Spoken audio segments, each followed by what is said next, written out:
Hello friends, welcome to my another travel blog. আমি দেবলিকা আজকে তোমাদের সাথে শেয়ার করব ডিসেম্বরে আমার সবথেকে বড় রোড ট্রিপের কথা। আমার মতো যারা স্কুল টিচার আছে তারা ডিসেম্বরে মোটামুটি একটা 5-7 দিনের ছুটি পেয়ে থাকি, আর এই ছুটিটাকে কাজে লাগিয়েই আমি চলে গেছিলাম একটা লম্বা রোড ট্রিপে। সাডেনলি আমরা জানতে পারি যে 1 জানুয়ারি আমার হাজবেন্ড এবং তার ফ্রেন্ডের একটা ছুটি পড়েছে, যেটা আগে থেকে ডিসাইড ছিল না। যেই শুনলাম ছুটি আছে তখনই সঙ্গে সঙ্গে একেবারে উঠলো বাই তো বেড়াতে যাই।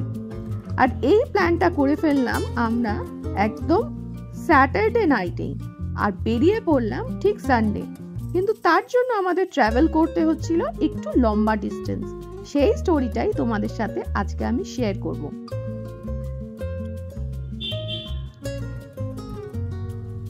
29 ডিসেম্বর বেরিয়ে আমরা ক্রস করেছিলাম ওয়েস্ট বেঙ্গলের টোটাল 7 ডিস্ট্রিক্টস, আর কিলোমিটার ছিল 600।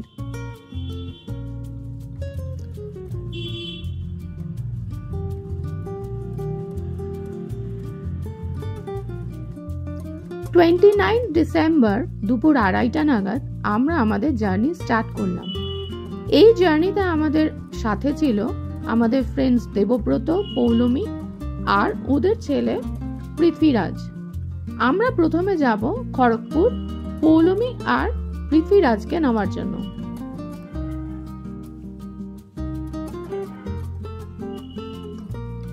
এই টোটাল জার্নিতে আমরা অলমোস্ট 7 ডিস্ট্রিক্ট ক্রস করেছি।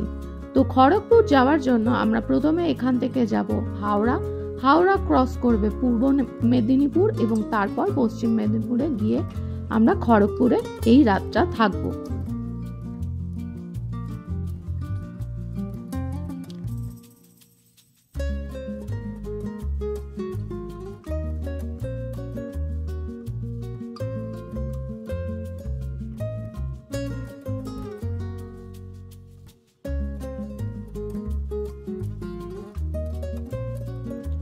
আমরা পৌঁছে গেছি এখন কোলাঘাট, আর এই যে সামনে আমাদের রূপনারায়ণ নদ, আর এখানে আমরা দাঁড়ালাম কিছুক্ষণ to enjoy the beautiful sunset দেয়ার।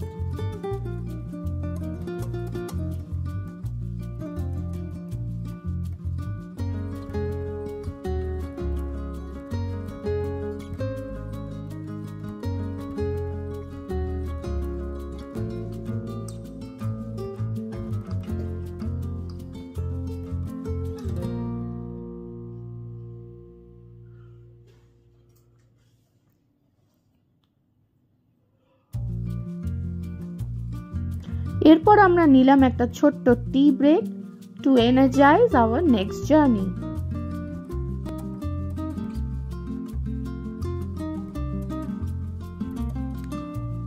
তারপর আমরা খড়গপুর যখন পৌঁছালাম, টাইম তখন অলমোস্ট 6টা 6:30 বাজে। এটা তোমরা দেখতেই পাচ্ছ আইআইটি খড়গপুর ক্যাম্পাস, এবং এখান থেকে খুব কাছেই ছিল পৌলমীর বাড়ি। রাতে ছিল আমাদের ডিনারের জন্য এলাহি আয়োজন, আলু ভাজা, ফ্রাইড রাইস এন্ড কষা কষা চিকেন। বাচ্চারা এখানে ভীষণ এনজয় করছে দুজনে একসাথে হয়ে, আর আমরা এনজয় করছি আমাদের ডিলিশিয়াস ডিনার, যেটা পৌলমীর মা আমাদের জন্য বানিয়েছিল। হ্যাঁ, চাটনিও ছিল এর সাথে। নেক্সট ডে ছিল মানডে 30 ডিসেম্বর, আর আমরা বেরিয়ে পড়লাম সকাল সকাল শান্তিনিকেতনের উদ্দেশ্যে। যেতে আমাদের টাইম লাগবে 6 ঘন্টা। সেদিন দিনটা একটু ফগি থাকলেও আমরা ছিলাম ফুল অন স্পিরিট। সকাল 6:30টার মধ্যেই আমরা বেরিয়ে পড়েছি শান্তিনিকেতনের উদ্দেশ্যে। এটা পৌলমীর বাড়ি, এখান থেকে আমরা বেরোলাম। খড়গপুর থেকে আমাদের প্রথমে ক্রস করতে হবে বাঁকুড়া, তারপর বর্ধমান এবং তারপর আমরা বীরভূমে পৌঁছাবো।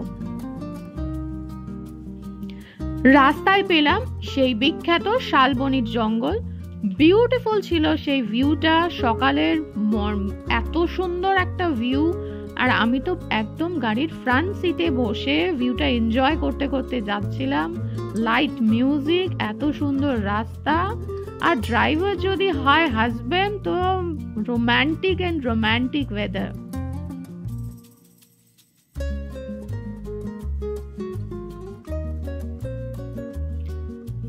এত সুন্দর একটা রোড ট্রিপে কিছু স্পেশাল ফটোস তো থাকতেই হয়, তাই গাড়ি থামিয়ে আমরা করে নিলাম কিছু স্পেশাল ফটো সেশন।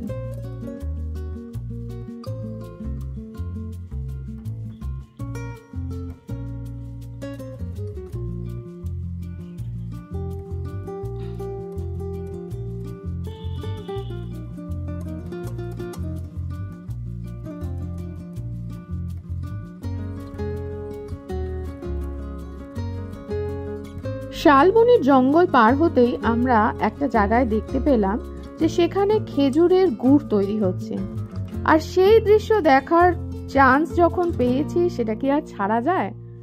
তো চলে গেলাম সেই ভাটির ভিতরে সেটা দেখতে। একদম সকাল সকাল টাটকা খেজুরের রস থেকে খেজুরের গুড় তৈরি হচ্ছে, আর স্বাভাবিকভাবে নিয়েও নিলাম কিছুটা। রোড ট্রিপের এইগুলোই ছিল মজা। ট্রেনে গেলে জানি কষ্টটা একটু কম হয়, কিন্তু রোড ট্রিপে এই যে ছোট ছোট জিনিসগুলো দেখা, সেগুলোকে উপভোগ করা, করতে করতে যাওয়া, তাতে কিন্তু যে ব্যাপারটা বেশ ভালোই লাগে। ট্রেন জার্নিতে আবার এই মজাগুলো কিন্তু থাকে না।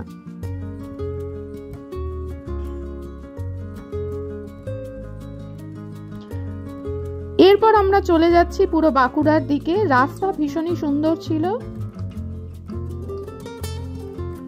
রাস্তার ভিউ এনজয় করতে করতে আমরা পৌঁছে গেলাম এবার বাঁকুড়ায়। বাঁকুড়ায় কিছুক্ষণ হল্ট নিয়ে আমরা করে নিলাম আমাদের ব্রেকফাস্ট। রাস্তার ধারে এরকম গরম গরম লুচি আর তার সাথে সুন্দর তরকারি। শাল পাতার বাটিটাও আবার বেশ সুন্দর, বেশ বড় সাইজের। দাঁড়িয়ে সবাই সেরে নিলাম আমাদের ব্রেকফাস্ট, একটু রেস্টও হয়ে গেল, এবং তারপর শুরু করলাম আবার আমাদের বাকি জার্নিটা।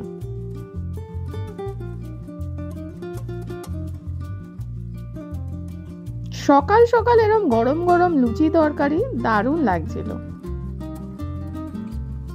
এবার আমরা চলে এলাম দুর্গাপুর,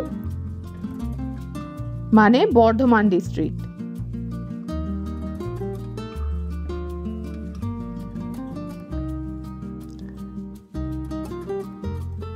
এটা হলো দামোদর নদ, যেটা আমরা পার হচ্ছিলাম। বেশ অনেকটাই সময় লাগলো, কারণ রিভারটা বেশ বড়। আর এই সময় আমরা স্মৃতিচারণ করছিলাম বিদ্যাসাগর মহাশয়ের সেই দামোদর নদ পার হয়ে মায়ের সাথে দেখা করার বিষয়, এবং আমরা সত্যি ভেবে অবাক হচ্ছিলাম এত বড় নদ পার হয়ে উনি কিভাবেই বা গেলেন। তো ইতিহাসে সেই কথা মনে করতে করতে আমরা পার হচ্ছিলাম দামোদর নদ।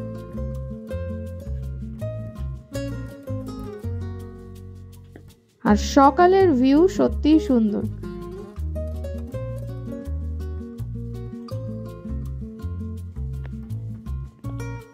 সো ফাইনালি আমরা পৌঁছালাম আমাদের বিউটিফুল হোমস্টেতে। যেতে 6 ঘন্টার বেশি লেগেছে, বিকজ আমরা রাস্তায় অনেকটা জায়গায় দাঁড়িয়েছি, অনেকগুলো জায়গা এনজয় করেছি, তো তার জন্য 6 ঘন্টার একটু বেশি সময় লেগেছে।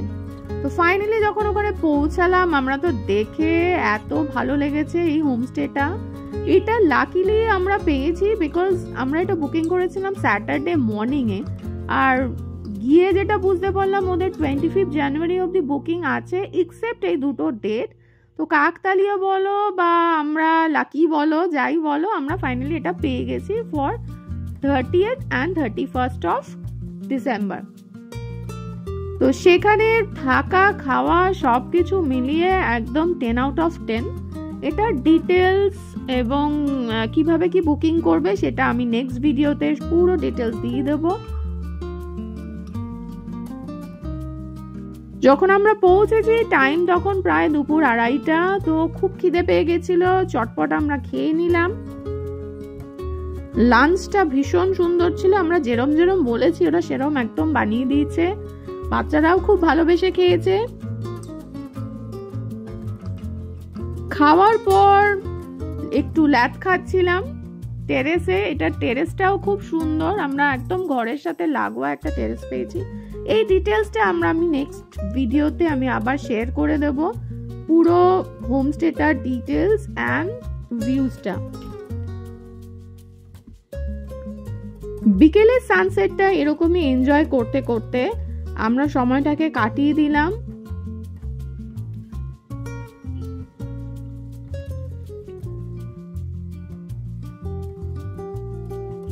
একদম শান্ত নিরিবিলি পরিবেশ, ভীষণ সুন্দর, কোলাহল থেকে একদম দূরে।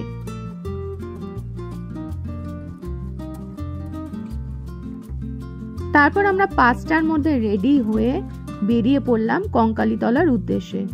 ইভিনিং এ এখানে সেরকম যাওয়ার মতো সেরকম কোনো জায়গা থাকে না, বাট কঙ্কালীতলাটায় ওখানে সন্ধ্যের পরেও আরতি টারতি হয়, তো তার জন্য আমরা সেখানেই চলে গেলাম। কঙ্কালীতলা মন্দির 51 সতীপীঠের অন্যতম একটা মন্দির। ইভিনিং এ গেলে এখানে ভালোই লাগবে। এর পাশে আছে ভোলা মহেশ্বরের আরেকটি মন্দির, সেটাও আমরা ভিজিট করলাম। সেদিনের মতো আমাদের ট্যুর এখানেই শেষ হয়েছিল।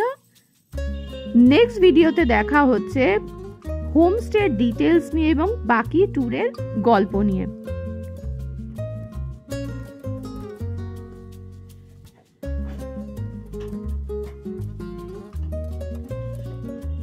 সেদিনের মতো এখান থেকে বেরিয়ে আমরা সোজা গেলাম হোমস্টেতে, এবং অবভিয়াসলি সেখানে তো আরো আড্ডা, আরো ইভিনিং পার্টি তো বাকিই ছিল।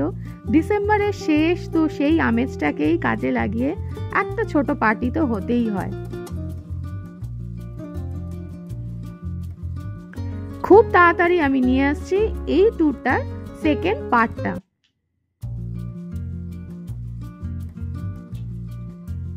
সেই পার্টে কিন্তু থাকবে হোমস্টে ডিটেলস, সোনাঝুরি হাটের ডিটেলস, আরো অনেক কিছু। চলো টাটা।